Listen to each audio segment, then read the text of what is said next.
ఇక్కడ కనిపిస్తుంది ఎవరని చూస్తున్నారా? జలదుర్గం గ్రామంలో వెలసిన శ్రీ శ్రీ శ్రీ పెద్దమ్మ తల్లి. చాలా మహిమలు కలిగిన దేవత. మా అన్న కూతురికి గంట కొట్టడానికి రావట్లేదు, అందట్లేదని చెప్పి మా చెల్లి ఎత్తి మరీ కొట్టిస్తుంది గంట. ఇక్కడ మీరు చూస్తున్న, మీకు కనిపిస్తున్న శ్రీ శ్రీ శ్రీ పెద్దమ్మ తల్లి దేవతకు దసరా పండుగ రోజు జలదుర్గం గ్రామ ప్రజలందరూ కలిసి నైవేద్యాన్ని వండుకొని అందరూ కలిసికట్టుగా వచ్చి దేవతకి పూజలు చేసి నైవేద్యాన్ని పెట్టి పూజించెదరు గ్రామ ప్రజలందరూ కలిసి. చాలా చాలా మహిమలు కలిగిన దేవత అని జలదుర్గం గ్రామ ప్రజలందరూ నమ్మిన దేవత.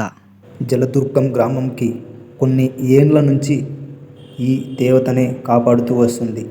జలదుర్గం గ్రామంకి ఎలాంటి కీడు దుష్టశక్తులు చూపు పడకుండా ఈ దేవతనే కాపాడుతూ వస్తుంది. శ్రీ శ్రీ శ్రీ పెద్దమ్మ తల్లి. మేము మా ఫ్యామిలీతో అందరం కలిసి గుడికి రావటం జరిగింది. అలాగే మా అన్న కూతురు చూడండి, తెచ్చిన ప్రసాదం తను తినకోకుండా నాకు పెట్టుతుంది ఫ్రెండ్స్. ఈ వీడియో చూసిన ప్రతి ఒక్కరికి చాలా చాలా థ్యాంక్ యూ ఫ్రెండ్స్.